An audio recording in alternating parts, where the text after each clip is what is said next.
السلام عليكم ورحمة الله وبركاته. الحمد لله رب العالمين والصلاة والسلام على رسول الكريم وعلى آله وصحبه أجمعين ومن تبعهم بإحسان إلى يوم الدين أما بعد. நினைமிக்க அல்லாஹ் நல்லடியார்களே, அல்லாஹ் தஆலா அல் குர்ஆன்ல சூரத்துல் பக்ரா 2வது அத்தியாயத்துல 208வது வசனத்துல சொல்றான், யா அய்யுஹல்லதீன ஆமனு, ஈமான் கொண்ட மக்களே. குர்ஆன்ல எங்கெல்லாம் யா அய்யுஹல்லதீன ஆமனு என்கின்ற வார்த்தை வருதோ அதுக்கு என்ன அர்த்தம்? ஈமான் கொண்டவர்கள் அர்த்தம். இந்த வார்த்தையை குறித்து அப்துல்லா இப்னு மஸ்ஊத் சொல்றாங்க, சஹாபி என்ன சொல்றாங்க, அல்லாஹ் குர்ஆன்ல எங்கெல்லாம் யா அய்யுஹல்லதீன ஆமனு என்று சொல்கின்றானோ அந்த இடத்துல அல்லாஹ் ஏதாவது முக்கியமான கட்டளையை சொல்லும். அப்படி இல்லை என்றால் ஏதேனும் ஒரு காரியத்தை அவசியமாக தவிர்க்க வேண்டும் என்பதை குறித்து பேசுவோம். இந்த வசனத்தை சொன்னா, யா அய்யுஹல்லதீன ஆமனு, ஈமான் கொண்ட மக்களே, உதுகுலு ஃபிஸ் சில்மி காஃபா, நீங்கள் அனைவரும் இஸ்லாமிய மார்க்கத்தில் முழுமையாக நுழைந்து விடுங்கள் என்று தெரியப்படுத்தலாம். சில்ம் என்ற வார்த்தைக்கு 2 அர்த்தம் கொடுக்கப்பட்டிருக்கு. ஒன்று அல் இஸ்லாம், இஸ்லாமிய மார்க்கம், இஸ்லாத்துல முழுமையாக நுழையுங்கள் அர்த்தம். இன்னொரு வார்த்தை என்ன? சில்ம் என்ற வார்த்தைக்கு இன்னொரு அர்த்தம் என்ன? அத்தாஅத்து, கீழ்ப்படிதல் அர்த்தம். இஸ்லாம் என்கின்ற வார்த்தை, சில்ம் என்ற வார்த்தை, இதுக்கெல்லாம் என்ன அர்த்தம்? அரபியில முஸ்லிம் என்கின்ற வார்த்தையை பயன்படுத்துவாங்க. எதுக்கு பயன்படுத்துவாங்கன்னா, கடிவாளம் பொருத்திய ஒட்டகத்துக்கு பயன்படுத்துவாங்க. எப்போ ஒரு ஒட்டகத்துக்கு கடிவாளத்தை பொருத்துவாங்களோ அது என்ன செய்யும்? அதனுடைய எஜமானுக்கு கட்டுப்பட்டு நடக்கும். அது மாதிரிதான் அல்லாஹ் தஆலா நமக்கு முஸ்லிம் என்று சொல்லக்கூடிய இந்த கடிவாளத்தை போட்டிருக்கான். எனவே நாம் முற்றிலுமாக அவனுக்கு கீழ்ப்படிய வேண்டும். அப்ப அல்லாஹ் குர்ஆன்ல சொல்றான், முழுமையாக நீங்க இஸ்லாத்தில் நுழையுங்க, முழுமையாக அல்லாஹ்விற்கு கீழ்ப்படிந்த மார்க்கத்துல நுழையுங்கள் என்று தெரியப்படுத்தலாம். வலா தத்தபியு குதுவாத்தி ஷைத்தான், ஷைத்தானுடைய அடிச்சுவடுகளை நீங்கள் பின்பற்றாதீர்கள். இன்னஹு லக்கும் அதுவும் முபீன், உங்களுக்கு பகிரங்க விரோதியாக அவன் இருக்கிறான் என்று அல்லாஹ் தெரியப்படுத்துறான். இந்த வசனத்தில் அல்லாஹ் தஆலா மக்களுக்கு என்ன கட்டளையிடுறான்னா, இஸ்லாமிய மார்க்கத்துல முழுமையாக நுழைய வேண்டும். அப்ப என்ன?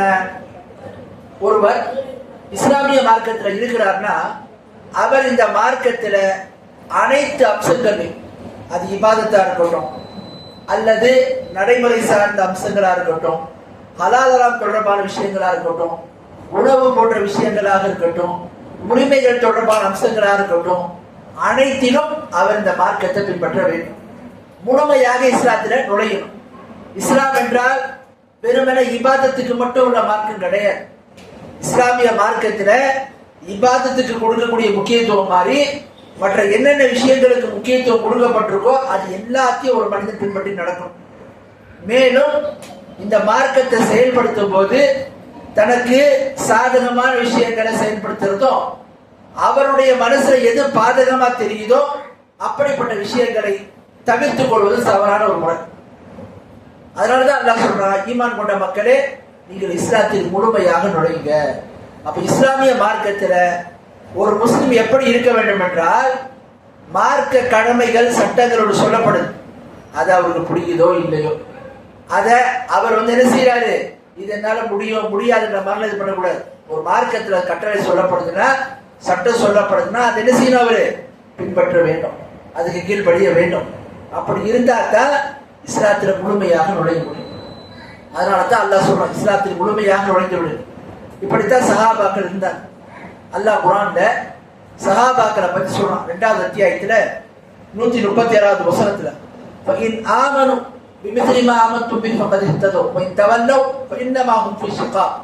சஹாபாக்களை பார்த்து அல்லாஹ் சொல்றான், இவர்களை மாதிரி மற்றவங்க ஈமான் கொண்டு வந்தாங்கன்னா, இவங்களை மாதிரி மற்ற சஹாபாக்களை மாதிரி மற்ற மக்கள் ஈமான் கொண்டு வந்தாங்கன்னா அவர்கள் நேர்வழியை அடைவார்கள்.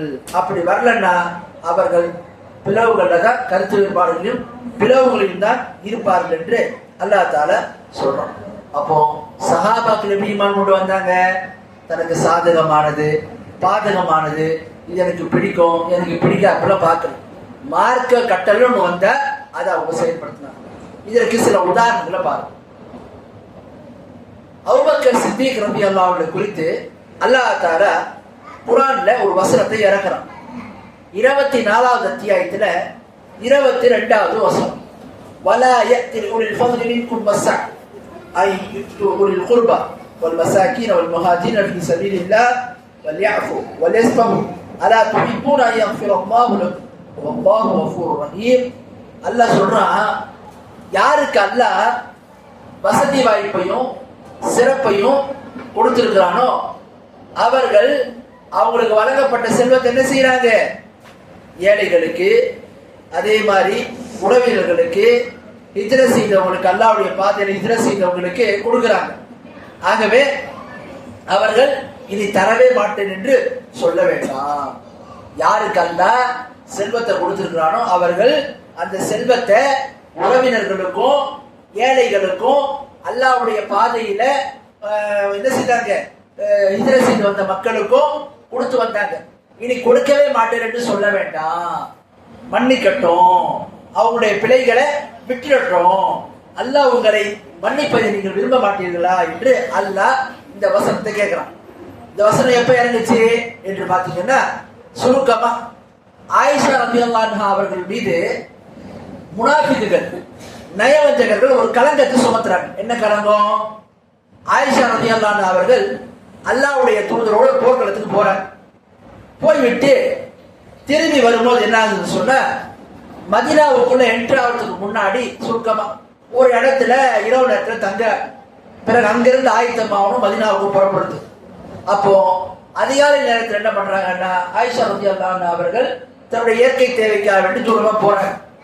போய்விட்டு திரும்ப வர்ற வழியில் என்னாச்சு, அவங்களுடைய நெக்லஸ் கழுத்து மாலை அறுந்துடுது. அதனுடைய ஒரு பகுதி எஞ்சிருக்கு, இன்னொரு பகுதியை காணும். அப்ப என்ன பண்றாங்க, அதை தேடுவதற்காக மீண்டும் போறாங்க. இதுக்கடையில் என்ன ஆச்சுன்னு சொன்னா, அல்லாஹ்வுடைய தூதர் சாசமர்களும் மற்ற சஹாபாக்களும் அந்த போர்க்களத்துக்கு வந்திருந்தாங்க பாத்தீங்களா, அவர்கள் எல்லாம் அங்கிருந்து புறப்படுறதுக்கு, மதீனாவை நோக்கி புறப்படுறதுக்கு, போர் முடிச்சு வந்தவங்க புறப்படுறதுக்கு தயாராகிறாங்க. இப்ப இந்த நேரத்தில் என்ன சொன்னா, ஆயிஷா ரலியல்லாஹு அன்ஹா அவர்கள் ஒரு பல்லக்கு மாதிரி ஒரு இடம் என்ன செய்வாங்க, தூக்கி ஒட்டகத்து மேல வைப்பாங்க, அது மாதிரி இதுல தான் வந்தாங்க. அப்ப அவங்க மிக வயது குறைவாக இருந்ததுனாலும், மெல்லிய தேகமுடையவங்களா இருந்ததுனாலும், அங்க இருக்கக்கூடிய மக்களுக்கு தெரியல, தூக்கி வைக்கிறவங்களுக்கு உள்ள ஆயிஷா இருக்கிறாங்கன்னு நினைச்சு என்ன பண்றாங்க, காலியான இதை தூக்கி வச்சு அங்கிருந்து போயிடுறாங்க. போனதுக்கு அப்புறம் ஆயிஷா அந்த இடத்துக்கு வர்றாங்க. வந்து பார்த்தா அங்க இருந்த கூட்டம் எல்லாம் புறப்பட்டு போயிடுச்சு, யாருமே இல்லை. என்ன பண்றாங்க, அந்த இடத்துல அப்படியே இருக்கிறாங்க. ரசூலுல்லாஹ்வுடைய ஒரு பழக்கம், எப்போதுமே ஒரு இடத்துல தங்கிட்டு அந்த இடத்தை விட்டு மறுபடியும் போனாங்கன்னா என்ன பண்ணுவாங்க, ஆனா அனுப்பி பார்ப்பாங்க, எதையான விட்டு வந்துருக்குமான்னு. அப்ப அந்த நேரத்தில் என்ன பண்றாங்க, சஃப்வான் முஅத்தல் ஒரு சஹாபி பேர், அவங்கள நீங்க போயிட்டு வாங்க, ஏதாவது பொருளை விட்டு வந்துருக்குமா பாருங்கன்னு அனுப்பி வைக்கிறாங்க. அந்த சஹாபி அந்த இடத்துக்கு வர்றாங்க. வந்து பார்த்தா தூரத்துல இருந்து பாக்குறாங்க, ஆயிஷா ரலியல்லாஹு அன்ஹா அவர்கள் அங்க என்ன செய்யறாங்க, ஒரு மரத்துக்கிட்ட அப்படியே சாய்ந்தவர்களாக தூங்கி கொண்டிருக்கிறாங்க. தூக்கத்தினால அவங்களுடைய அந்த முகத்துல இருந்து ஆடை விலகி இருந்தது. ஹிஜாபுடைய சட்டை இறங்கினதுக்கு அப்புறம் உள்ள விஷயம் சம்பவம். அப்ப என்ன பண்றாங்க, ஆயிஷா என்ன சொல்றாங்க, என்ன பண்றாங்க, சஃப்வான் முஅத்தல் தூரத்துல இருந்து என்ன பண்றாங்க, சலாம் கூட பண்ணல. துன்பமான நேரத்துல ஓதக்கூடிய இன்னா லில்லாஹி வ இன்னா இலைஹி ராஜிஊன்ற வார்த்தையை சத்தமா சொல்றாங்க. உடனே ஆயிஷா விரிக்கிறாங்க. முடிச்சதுக்கு அப்புறம் ஃபஹம்மர்து வஜ்ஹி பிஜில்பாபி, என்னுடைய மேலாடையை கொண்டு, அதாவது மேல போகக்கூடிய அந்த மேலங்கியை கொண்டு நான் என்னுடைய முகத்தை மறைத்துக் கொண்டேன். அப்போ ஹிஜாபுனால பெண்கள் முகத்தை மறைக்கிறது தான். ஆயிஷா என்ன பண்றாங்க, அந்த இடத்துல மறைத்துக் கொள்றாங்க. மறைத்துக் கொண்டதுக்கு அப்புறம் சஃப்வான் முஅத்தல் என்ற சஹாபி என்ன பண்றாங்கன்னு சொன்னா, அவங்க கொண்டு வந்த அந்த ஒட்டகத்துல அவங்க கூட ஏறாம அதை உட்கார வைக்கிறாங்க. ஆயிஷா மட்டும்தான் ஏறிக்கிறாங்க. இவர்கள் அதனுடைய அந்த கடிவாளத்தை பிடித்துக் கொண்டே மதீனா வரைக்கும் நடந்து வர்றாங்க. இப்படியாக மதீனாக்குள்ள வந்துடுறாங்க.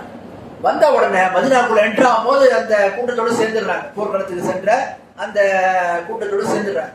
இதை பார்த்த முனாஃபிக்குகளுக்கு வாயில அவள் கிடைச்ச மாதிரி என்ன அவதூறுகளை பிரச்சாரம் பண்றாங்க. என்ன, ஆயிஷா ரலியல்லாஹு அன்ஹா அவர்களும் சஃப்வான் முஅத்தல் என்ற சஹாபியும் பின்தங்கி இருக்கிறாங்க, என்னவோ தவறு நடந்திருக்கின்ற மாதிரி என்ன பண்றாங்க, அவதூறுகளையும் அவர் ஆயிஷா கற்பின் மீது கலங்கத்தை சுமத்துறாங்க. இப்ப இது கடையில் என்னாச்சு, இந்த கற்பின் மீது கலங்க சுமத்துறாங்க பாத்தீங்களா. இந்த முனாஃபிக்குகளுடைய சூழ்ச்சியில ஒரு சில சஹாபாக்கள், ஒரு 3 சஹாபாக்கள், அதுல ஒரு 2 சஹாபியும் ஒரு சஹாபியா பெண்மணியும் வந்துடுறாங்க. அந்த சஹாபாக்கள் யாருன்னு சொன்ன ஒன்னு ஹஸ்ஸான் இப்னு சாபித் ஒரு கவிஞர் அவர், ரெண்டாவது மிஸ்தா இப்னு உசாசா. இவங்க யாருன்னு சொன்னா அபூபக்கர் சித்திக் ரலியல்லாஹு அன்ஹுடைய சாட்சி மகன், சின்னமா பையன். இவங்களும் அதை என்ன செஞ்சுறாங்க, உண்மை நம்பிடுறாங்க இந்த பிரச்சாரத்தை, பொய் பிரச்சாரத்தை. மூணாவது ஒரு சஹாபியா பெண்மணி, அவங்க யாரு, ஹம்னா பின்த் ஜஹஷ். இந்த 3 பேருமே நம்பிடுறாங்க. அப்புறம் அல்லாஹ் என்ன பண்றான், ஆயிஷா ரலியல்லாஹு அன்ஹா அவர்கள் பரிசுத்தமானவங்க, கற்பு கரசி என்று ஒரு 10 அத்தியாயங்களை 10 வசனங்கள் அல்லாஹ் என்ன பண்றான் குர்ஆன்ல சூரத்துன் நூர் 24வது அத்தியாயத்துல இறக்குறான். இறக்கி ஆயிஷா ரலியல்லாஹு அன்ஹா அவர்கள் பரிசுத்தமானவங்க டிக்ளேர் பண்ணிடுறான் அல்லாஹ் தஆலா. இப்ப என்னாச்சுன்னா அபூபக்கர் சித்திக் ரலியல்லாஹு அன்ஹு அவர்கள் இந்த மிஸ்தா இப்னு உசாசா சொன்ன பாத்தீங்களா, அவங்க யாரு, அபூபக்கர் சித்திக் ரலியல்லாஹு அன்ஹு சின்னமா பையன், சாட்சி பையன், தம்பி, அவங்களுக்கு சகோதரன், ஒன்னோட சகோதரன். அவங்க ஏழையா சஹாபி, ஹிஜ்ரத் செய்து வந்த சஹாபி. ஆகவே உறவினர் வேற, ஏழையா வேற இருக்கிறார், ஹிஜ்ரத் வேற செய்தார். ஆகவே அவங்களுக்கு என்ன பண்ணாங்க, அவங்களுக்கு அப்பப்போ உதவி தொகை கொடுத்துட்டு இருந்தாங்க, அவங்க நிறைய உதவிகளை செய்து கொண்டிருந்தாங்க. இந்த மாதிரி சூழல்ல தன்னுடைய மகன் மீது இப்படி ஒரு களங்கத்தை சுமத்துறதுனால என்ன பண்ணாங்க, அல்லாஹ் வந்து சுத்தமானவங்க பரிசுத்தமானவங்க டிக்ளேர் பண்ணிட்டான். உடனே ஒரு சத்தியம் பண்றாங்க. என்ன சத்தியம், இனி அல்லாஹ் மீது ஆணைய என்னுடைய சாட்சி மகன் மிஸ்தாவுக்கு இனி 1 பைசா தரமாட்டேன் என்று அல்லாஹ் மீது சத்தியம் பண்ணிடுறான். யதார்த்தம், ஒரு குடும்பத்தை பத்தி தப்பா பேசுறாங்கன்னா இது எல்லாரும் பண்றதுதான். அப்ப இந்த இடத்துல அல்லாஹ் தஆலா ஒரு வசனத்தை இறக்குறான் குர்ஆன்ல. என்ன, வலா யத்திருல் ஃபضل மின்கும் வஸ்ஸஅ ஐயுல் குர்பா வல் மசாகின் வல் முஹாஜிரின் ஃபீ சபீலில்லாஹ் வல்யஃபு வல்யஸ்ஃபஹு அலா துஹிப்பூன யக்ஃபிருல்லாஹு லக்கும் வல்லாஹு கஃபூருர் ரஹீம். அல்லாஹ் இந்த வசனத்தை சொல்றான், யாருக்கு அல்லாஹ் செல்வ செழிப்பையும் வசதி வாய்ப்புகளையும் கொடுத்திருக்கிறானோ அவர்கள் இனி உதவியே செய்ய மாட்டேன் என்று சொல்லி தன்னுடைய உறவினர்களுக்கும் ஏழைகளுக்கும் ஹிஜ்ரத் செய்து வந்தவங்களுக்கும் உதவியே செய்ய மாட்டேன் என்று சொல்ல வேண்டாம். அவங்களை மன்னிச்சு விட்டுருங்க, அவங்களுடைய பிழைகளை வந்து நீங்க பொறுத்து கொண்டு போங்க, அல்லாஹ் அவங்களை மன்னிப்பதை நீங்க விரும்ப மாட்டீர்களா என்று அல்லாஹ் கேட்கிறான். இந்த வசனத்தை இறக்குன உடனே அபூபக்கர் சித்திக் என்ன சொன்னாங்க, இல்ல இல்ல இது குடும்ப மேட்ரு, எங்க குடும்பத்தை இப்படி சொல்லிட்டாரு, அதனால வந்து என்னோட மனசு ஏத்துக்கல அப்படிலாம் சொல்ல. அல்லாஹ் இப்படி சொல்லிட்டானா அப்புறம் என்ன பண்றேன், எப்படி முன்னாடி உதவியை அவருக்கு நான் செய்து கொண்டிருந்தேனோ அது மாதிரி மீண்டும் உதவியை தொடர்ந்து செய்வேன்னு சொன்னார். இப்ப பாருங்க, சஹாபாக்கள்லாம் ஏதோ அவங்களாம் மனசே கிடையாது, அவங்களுக்கு ஆசை பாசமே கிடையாது, அப்படிலாம் கிடையாது. அவர்களும் நம்மை போன்ற மனிதர்கள் தான். அவங்க வானத்துல தான் அவங்க குதிக்கல, அவங்களுக்கும் நம்மள மாதிரி பலகீனங்கள்லாம் இருந்தது, தேவைகள்லாம் இருந்தது, ஆசைகள்லாம் இருந்தது. அப்படி இருந்தும் கூட மார்க்கத்துல எந்த அளவு பற்று பாருங்க. அவர்கள் மார்க்கத்தை எப்படி பார்த்தாங்க, இது எனக்கு சாதகமா இருக்குது, இது எனக்கு பாதகமா இருக்குது அப்படிலாம் பார்க்கல. மார்க்கம் என்று ஒரு விஷயம் சொல்லப்பட்ட அது அவங்களால அது அவங்களுக்கு சாதகமா இருந்தாலும் சரி பாதகமா இருந்தாலும் சரி உடனே என்ன செய்யறாங்க, அதை ஏற்று செயல்படுத்தலாம். அப்போ அந்த சஹாபி என்ன பண்றாங்க, அபூபக்கர் சித்திக் ரலியல்லாஹு அன்ஹு இனி அந்த சஹாபிக்கு தொடர்ந்து நான் உதவியை செய்ய வேண்டாம். இப்படித்தான் ஒரு முஸ்லிம் இருக்கும். எல்லா நிலைகளிலையும் மார்க்கத்தை பின்பற்றக்கூடியவங்களாகும். சாதகம் பாதகம் என்பதெல்லாம் பார்க்காம முடிந்த அளவு மார்க்கத்தை நம்ம என்ன செய்யணும், கட்டளைகளை செயல்படுத்தணும். இதையெல்லாம் அல்லாஹ் தடுத்திருக்கிறானோ அதை விட்டு முற்றிலுமா விலகிக் கொள்ளணும். எல்லா விஷயங்களும் இப்படித்தான் ஒரு முஸ்லிம் இருக்கணும். இதுதான் மார்க்கத்துல முழுமையாக நுழைவது. அடுத்து பாருங்க, இன்னொரு சம்பவம் உமர் ரலியல்லாஹு அன்ஹு வாழ்க்கையில பார்க்கணும். என்ன, நபிகள் நாயகம் ஸல்லல்லாஹு அலைஹி வஸல்லம் அவர்கள் இறந்ததுக்கு அப்புறம், மரணத்துக்கு அப்புறம் உமர் ரலியல்லாஹு புகாரில ஹதீஸ், இப்ப நான் சொன்ன அந்த ஹதீஸும் புகாரில தான் இருந்துச்சு. ஆயிஷாவுடைய சம்பவம் இந்த ஹதீஸும் புகாரில தான் இருக்கு. உமர் ரலியல்லாஹு அன்ஹு சொல்றாங்க, ரசூலுல்லாஹ் யாராவது இறந்துட்டாங்கன்னு சொன்னா அவங்க தலையை நான் கொய்திடுவேன், எடுத்துடுவேன்னு சொல்லி சொல்றாங்க. யாரும் அப்படி சொல்லக்கூடாது. அப்போ பக்கத்துல அபூபக்கர் சித்திக் ரலியல்லாஹு இருக்கிறார். ரசூலுல்லாஹ்வுடைய முகத்துல முத்தமிட்டு சொல்றாங்க, மன் கான யஅபுது முஹம்மதன் ஃபஇன்ன முஹம்மதன் கத் மாத் வமன் கான யஅபுதுல்லாஹ் ஃபஇன்னல்லாஹ ஹய்யுன் லா யமூத். யாரெல்லாம் முஹம்மது ஸல்லல்லாஹு அலைஹி வஸல்லம் வணங்கி கொண்டிருந்தீர்களோ அவங்க எல்லாம் கேட்டுக்கொள்ளுங்க, முஹம்மது ஸல்லல்லாஹு அலைஹி வஸல்லம் இறந்துட்டாங்க, மரணிச்சுட்டாங்க. யாரெல்லாம் அல்லாஹ்வை வணங்கி கொண்டிருந்தீர்களோ அல்லாஹ் நித்திய ஜீவன், அவனுக்கு மரணமே கிடையாது என்று சொல்லிவிட்டு குர்ஆன்ல இந்த வசனத்தை ஓதுறாங்க.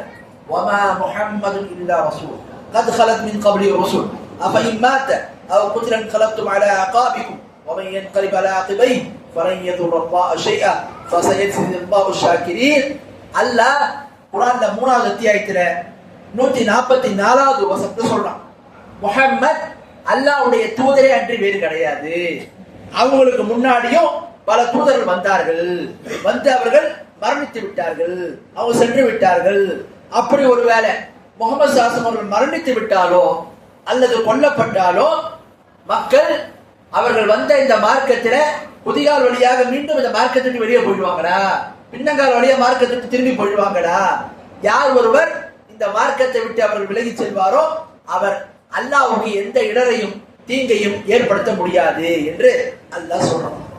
இந்த வசனம் ஓதுன உடனே இந்த வசனத்தை அல்லாஹ் என்ன சொல்றான், ரசூலுல்லாஹ்வும் மரணிக்க முடியுமா தான், மரணிச்சுட்டா நீங்க இந்த மார்க்கத்தை விட்டு போயிடுவீங்களா என்று அல்லாஹ் கேட்கிறான்.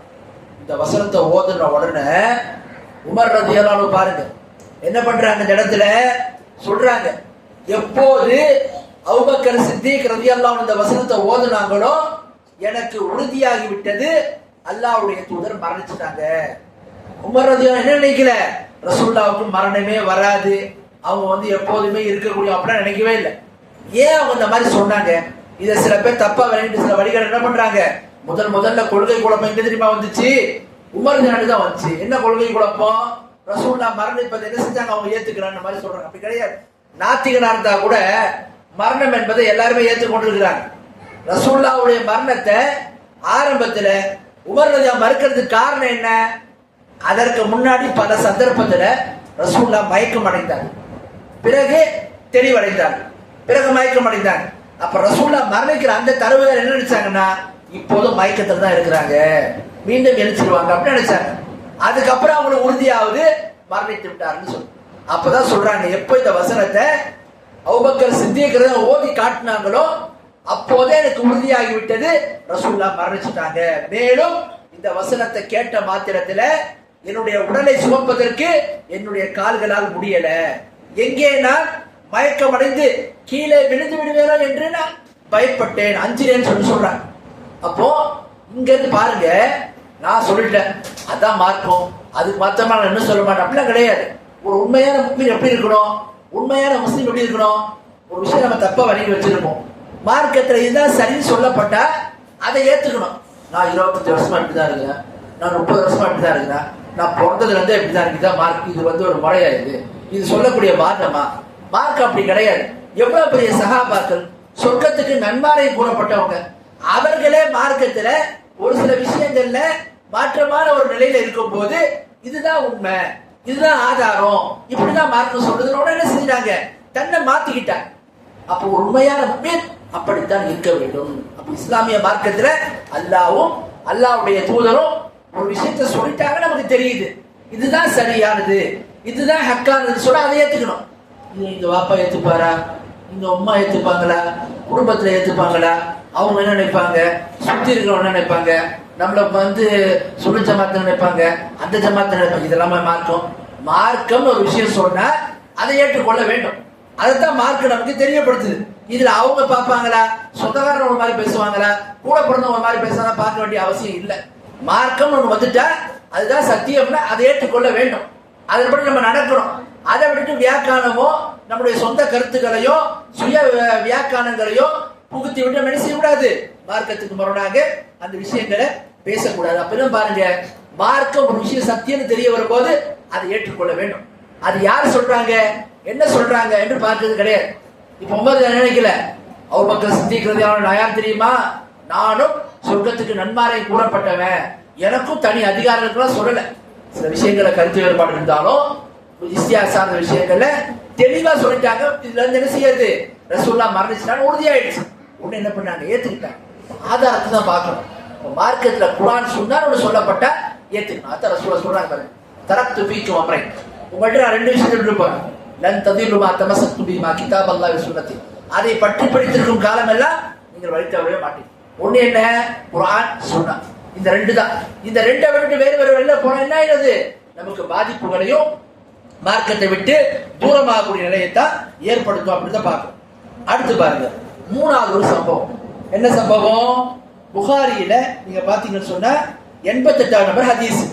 அந்த ஹதீஸ்ல வருது, உக்பா இப்னு ஹாரிஸ் ஒரு சஹாபி பேரு உக்பா இப்னு ஹாரிஸ், அவங்களுக்கு திருமணம் நடக்குது. திருமணம் நடந்த உடனே அவர்களுக்கு பால் கொடுத்த செவிலி தாய் வர்றாங்க. திருமணம் முடிஞ்சு கொஞ்ச காலத்துக்கு அப்புறம் வர்றாங்க. வரும்போது உக்பா கிட்ட கேட்கிறாங்க, செவிலி தாய்னா என்ன? இப்ப நம்ம எல்லாம் பாத்தீங்கன்னா நம்ம அரபு மக்கள்கிட்ட இன்னைக்கு இருக்கு. என்ன பண்ணுவாங்க, குழந்தைகள் பிறந்ததுக்கு அப்புறம் தாய் பால் ஊட்டுற மாதிரியே அந்த குழந்தை நல்லா திடகாத்திரமா இருக்குன்றதுக்காக வேண்டி கிராமப்புறங்கள்ல இருந்து என்ன செய்வாங்க, செவிலி தாய்களை அவங்களுக்கு காசு கொடுத்து குழந்தைக்கு பால் ஊட்ட சொல்லுவாங்க. அந்த மாதிரி உக்பா இப்னு ஹாரிஸ் கிட்ட அவங்களுடைய செவிலி தாய், அவங்களுக்கு தாய் மாதிரி வர்றாங்க. வந்து என்னப்பா உக்பா உங்களுக்கு கல்யாணம் ஆயிடுச்சாங்க? அப்படியா, யார் நீங்க கல்யாணம் பண்ணிருக்கீங்க என்று விவரத்தெல்லாம் கேட்கறாங்க. அப்போ உக்பா இப்னு ஹாரிஸ் இன்னாருடைய மகனை நான் கல்யாணம் பண்ணிருக்கேன் விவரத்தை சொல்றாங்க. அப்படியா, அவங்களுக்கும் நான் தானப்பா பால் கொடுத்தேன், உனக்கும் நான் தான் பால் கொடுத்தேன், நீ யாரை திருமணம் படிச்சிருக்கியோ அவங்களுக்கும் நான் தான் பால் கொடுத்தேன், 2 பேருக்கும் நான் பால் கொடுத்து நீங்க பால் குடி சகோதர சகோதரிகள்ன்றாங்க. உடனே உக்பா இப்னு ஹாரிஸ் என்ன பண்றாங்க, அப்படியா சரி இருந்துட்டு போகுதுன்னு விடல. அப்படியா சொல்றீங்க, ஒண்ணு என்ன பண்றாங்க, இவ்வளவு காலம் வாழ்ந்துட்டோமே, கல்யாணம் வேற பண்ணிட்டோமே, அப்பெல்லாம் அவங்க இதெல்லாம் வைக்கல. என்ன பண்றாங்க, மக்கால இருந்து 450 மைல் தூரத்துக்கு இருக்கக்கூடிய, கிலோமீட்டர் தூரத்தில் இருக்கக்கூடிய மதீனாவுக்கு வர்றாங்க. வந்து ரசூலுல்லாவை சந்திக்கிறாங்க. ரசூலுல்லாஹ் கிட்ட இந்த விவரத்தை சொல்றாங்க. அல்லாஹ்வுடைய தூதரே இப்படி வந்தாங்க என்னுடைய செவிலித்தாய், இந்த மாதிரிலாம் சொன்னாங்க, நான் என்ன செய்யட்டும்? ரசூலுல்லாஹ் சொல்றாங்க, கைஃப வகததி, அவங்க சொல்றாங்கன்னா அதை ஏற்றுட்டு தான் ஆகும், நம்ம என்ன செய்ய முடியும்ன்றாங்க. உடனே என்ன பண்றாங்க, ஃபஃபாரகஹா உக்பா வனகஹத் ஸௌஜன் கைரஹு, உடனே என்ன பண்றாங்க, உக்பா இப்னு ஹாரிஸ் அந்த மனைவி அவங்க இருந்தாங்கல்ல அவங்கள வந்து தலாக் விட்டுட்டு அவங்கள பிரிஞ்சுட்டு வேறொரு பெண்ணை திருமணம் செய்து கொண்டாங்கன்றத பார்க்கணும். இந்த சம்பவம் நமக்கு என்ன விளங்குது, இஸ்லாமிய மார்க்கத்துல மார்க்கம்னு ஒண்ணு சொன்னா சஹாபாக்கள் எப்படி நடந்துக்கிட்டாங்க பாருங்க. ஐயோ இத்தனை காலம் வாழ்ந்துட்டோமே, இவ்வளவு வந்து நம்ம இருந்துட்டோமே, இவ்வளவு நெருக்கமா பழகிட்டோமே, இப்படிலாம் பார்க்கல. இது கூடாது. மார்க்கத்துல செவிலித்தாயின்ற உறவு கொண்டு அண்ணன், அதாவது ஒரு பெண்ணிடத்துல ஒரு ஆணும் ஒரு பெண்ணும் 2 வயதுக்குள்ள ஒவ்வொருத்தவங்களும் 5 முறை பால் கொடுத்துட்டாங்கன்னா, ஒவ்வொருத்தவங்களும் 5 முறை பால் கொடுத்துட்டாங்கன்னா அவங்க என்ன ஆயிடும், செவிலித்தாயின்ற உறவு ஏற்பட்டுரும். அதுல யாரெல்லாம் அவங்க பால் குடிக்கிறாங்களோ சகோதரன் சகோதரின்ற மாதிரி ஆயிடுவாங்க. எப்படி உடன் பிறந்த சகோதரி சகோதரி அது மாதிரி ஆயிடுவாங்க. ஹிஜாப் இல்ல, அவங்களோட திருமணம் என்பது பண்ணக்கூடாது, இது மாதிரிலாம் மார்க் என்ன செய்யுது, அவங்க மகரம் ஆயிடுவாங்கன்ற தெரியப்படுத்துது. அப்ப அதை சொல்லும் போது என்ன பண்றாங்க, அதை ஏத்துக்கிறாங்க. இந்த மனப்பக்குவம் நம்ம கிட்டயும் வரணும். இவ்வளவு காலம் இருந்துட்டேன், நான் இதை செய்ய மாட்டேன், இதை நான் பண்ண மாட்டேன்னு இருக்க கூடாது. மார்க்கம்னு ஒரு விஷயம் வந்தா, மார்க்கத்துக்கு இருக்கா அப்படி ஒரு மனிதன் முன் வந்தாதான் இதுதான் உண்மையில இஸ்லாத்தின் மீது முழுமையாக நுழையும். இப்படிதான் சஹாபாக்கள் இருந்தார். நம்ம என்ன பண்றோம், நமக்கு தோதுவான சட்டங்களா இருந்தா, தோதுவான அம்சங்களா இருந்தா செயல்படுத்தும். நமக்கு கொஞ்சம் பாதகமா இருக்கிற மாதிரி தெரிஞ்சா, நமக்கு இது சரி வராதுன்ற மாதிரி நம்மளுடைய மனசு சொல்லிச்சுன்னா உடனே என்ன பண்றோம், அதை விட்டுரும். இது ஒரு நல்ல முஸ்லிமுக்குள்ள பண்பு கிடையாது. அல்லாஹ்வும் அல்லாஹ்வுடைய தூதரும் ஒரு காரியத்துல முடிவு பண்ணிட்டாங்கன்னா, அல்லாஹ் குர்ஆன்ல சொல்றான், வமா கான லிமுஃமினின் வலா முஃமினத்தின் இதா கதல்லாஹு ரசூலுஹு அம்ரன். அல்லாஹ்வும் அல்லாஹ்வுடைய தூதரும் ஒரு காரியத்துல முடிவு பண்ணிட்டாங்கன்னா அக்காரியத்தில் மாற்று அபிப்பிராயம் கொள்வதற்கு எந்த முஸ்லிமான ஆணுக்கோ எந்த முஸ்லிமான பெண்ணுக்கோ அதிகாரம் கிடையாது. அப்போ இஸ்லாம்னா நம்ம ஒவ்வொரு விஷயத்தையும் அல்லாஹ்வும் அல்லாஹ்வுடைய தூதர் என்ன சொல்லி தந்திருக்காங்க, எப்படி நம்ம காட்டா இதான் பார்க்கணும். அடுத்து பாருங்க, கடைசி ஒரு சம்பவம், 4வது ஒரு சம்பவம் என்னன்னு சொன்னா, சஹீஹ் முஸ்லிம் வரக்கூடிய ஹதீஸ். நபிகள் நாயகம் ஸல்லல்லாஹு அலைஹி வஸல்லம் ஒரு சஹாபி கையில தங்க மோதிரத்தை பார்க்கறாங்க. பார்த்த உடனே ரசூல் என்ன பண்றாங்க, கோபத்துல அயமிது அஹதுக்கும் இலா ஜம்ரத்தின் மின் நார் ஃபயஜஅலுஹா ஃபி யதிஹி, அவங்க என்ன செய்யட்டும், யார் ஒருவர் தங்க மோதிரத்தை பார்க்கறாங்க. ஒரு சஹாபிக்கு சட்டம் தெரியல, ஆண்கள் வந்து தங்கத்தை அணியக்கூடாது என்ற சட்டம் தெரியாதனால அவங்க அணிஞ்சிருக்கிறாங்க. பெண்கள் மார்க்கத்தில் அணியலாம் தங்க ஆபரணங்களை, ஆண்களுக்கு தடை. ஆண்கள் தடைன்னா பிறந்த குழந்தையிலிருந்து மரணிக்கிற வரைக்கும் ஆண் குழந்தை எல்லாமே அதுல வந்துடும் சட்டத்துல. சின்ன குழந்தையா ஆண் குழந்தையா இருந்தாலும் அதுக்கும் தங்கத்தை அணிவிக்க கூடாது, ஹராம். அப்போ ரசூல் என்ன பண்றாங்க, ஒரு சஹாபி கையில பாக்குறாங்க, அவங்க கையில என்ன இருக்கு, தங்க மோதிரம் இருக்கு. என்ன பண்றாங்க, உடனே ரசூல்ல கோபத்துல அதை தூக்கி என்ன பண்றாங்க, அதை கலட்டி தூக்கி எறிகிறாங்க. யார் ஒருவர் இந்த மோதிரத்துக்கு பகரமா இதை அணிஞ்சிருந்தாங்கன்னு சொன்னா, இதுக்கு பகரமா நாளைக்கு நரக நெருப்பு இருக்கும், நெருப்பிலான அந்த கங்கத்திலான நெருப்பு இருக்கும் என்று சொல்லிவிட்டு யார் அதை விரும்புகிறார்களோ அவர்கள் அதை அணிந்து கொள்ளட்டும் சொல்லிட்டு போயிடுறாங்க. போனதுக்கு அப்புறம் அந்த சஹாபி அங்கேயே நிக்கிறாங்க. மற்ற சஹாபாக்கெல்லாம் பாக்குறாங்க. ரசூலா போனதுக்கு அப்புறம் அதை எடுத்துடுங்க, அந்த மோதிரத்தை தங்க மோதிரத்தை நீங்க எடுத்துக்கிடுங்க, எடுத்து நீங்க யூஸ் பண்ணாதீங்க, ரசூலா உங்களுக்கு தான் யூஸ் பண்ண வேணாம்னு சொன்னாங்க. ஆமா, ரசூலா அவங்களுக்கு தான் யூஸ் பண்ண வேணாம்னு சொன்னாங்க. ஆனா ரசூல் என்ன பண்றாங்க, அந்த இடத்துல அந்த சஹாபிக்கு புரிய வைப்பதற்காக நடந்துக்கிட்டாங்க. அப்போ அதை நீங்க எடுத்து என்ன பண்ணுங்க, வியாபாரம் பண்ணிடுங்க, அதை வித்துடுங்க, அப்படி இல்லைன்னா உங்களுடைய குடும்ப பெண்களுக்கு கொடுத்துருங்க, அவங்களுக்கு ஹலால் தான்ற மாதிரி என்ன செய்யறாங்க மற்ற சஹாபாக்கள் தெரியப்படுத்துறாங்க. சஹீஹ் முஸ்லிம்ல வருது. அப்ப அந்த சஹாபி என்ன சொல்றாங்க பாருங்க, அல்லாஹ்வுடைய தூதர் அந்த மாதிரி இருக்குது அவங்களுக்கு, இருந்தாலும் சொல்றாங்க அல்லாஹ்வுடைய தூதர் எந்த ஒரு பொருளை வந்து தூக்கி எறிந்துட்டாங்களோ அந்த பொருளை நான் என்னுடைய கையில நீங்க எடுக்கவே மாட்டேன்ட்டாங்க. அப்போ எந்த அளவுக்கு அல்லாஹ்வுடைய தூதர் மீது அவங்க நேசம் வைத்திருந்தாங்க, எந்த அளவுக்கு ரசூலுல்லாஹ்வுடைய கட்டளை பின்பற்றல ஆர்வமா இருந்தாங்க. இப்ப நம்ம ஆளுங்கெல்லாம் பாத்தீங்கன்னா பல பகுத்தறிவாதிகள் அங்க இருந்தாங்கன்னா இப்ப மோதத்தை எடுத்துட்டு வந்திருப்பாங்க. ஆனா அந்த சஹாபியுடைய கீழ்ப்படித்தரும், அந்த சஹாபியுடைய ரசூலுல்லாஹ்வை பின்பற்றக்கூடிய நிலையும் பாருங்க, அவங்களுக்கு அது அனுமதிக்கப்பட்டதுதான், எடுக்கலாம், இருந்தாலும் என்ன வேணான்னா. ஏன் எப்போது ஒரு விஷயத்தை ரசூலுல்லாஹ் வெறுத்துட்டாங்களோ, இந்த அளவுக்கு வந்து கடுமையா ரசூலுல்லாஹ் நடந்துட்டாங்கன்னா அது எனக்கு தேவையில்லைன்னா. இதுதான் உண்மையா ரசூலுல்லாஹ் நேசிக்கிறது, இதுதான் உண்மையில ரசூலுல்லாஹ் பின்பற்றுவோம். ஆக இப்படி ஒரு மனிதன் தன்னுடைய வாழ்க்கையில ஒவ்வொரு விஷயங்களையும் குர்ஆன் சுன்னாவின் அடிப்படையில அவன் வாழும் போது அவன் இந்த மாதிரி நடந்துக்கிட்டான்னு சொன்னா இதுதான் மார்க்கத்துல நுழையிறது. அதான் அல்லாஹ் சொல்றான், யா அய்யுஹல்லதீன ஆமனு, ஈமான் கொண்ட மக்களே, உதுகுலு ஃபிஸ்ஸில்மி காஃபா, இந்த மார்க்கத்துல நீங்கள் முழுமையாக நுழைந்து விடுங்கள். வலா தத்தபிஉ குதுவாத்தி ஷைத்தான், ஷைத்தானுடைய அடிச்சுவட்டை நீங்கள் பின்பற்றாதீர்கள். இன்னஹு லகும் அதுவும் பீன், அவன் உங்களுக்கு மிக தெளிவான ஒரு பகிரங்கமான விரோதியாக இருக்கிறான்னு சொல்லி அல்லாஹ் தஆலா தெரியப்படுத்துறான். ஆக நிமிக்க அல்லாஹ்வுடையவர்களே, சஹாபாக்களுடைய வாழ்க்கைய நாம ஏன் இதை சொல்றோம், ஏன் அவங்களோட படிப்பினை அல்லாஹ் நமக்கு படிப்பினை வைத்திருக்கான் அந்த மக்கள்கிட்ட, அவங்கள மாதிரி ஈமான் கொண்டு வாங்கன்னு அல்லாஹ் சொல்றான். என்ன காரணம், உண்மையான முறையில உல தூய்மையோடு அந்த மக்கள் இஸ்லாத்தை ஏற்றுக்கிட்டாங்க. உண்மை அதே மாதிரி அவங்க வாழ்ந்து காட்டினாங்க. ஆக அப்படிப்பட்ட ஒரு நிலை நமக்கு வந்தாதான் இஸ்லாத்துல முழுமையாக நுழைந்தவர்களாக ஆகுவோம். ஆக அப்படிப்பட்ட மக்களாக அல்லாஹ் நம் அனைவரையும் ஆக்கி அருள்வானாக.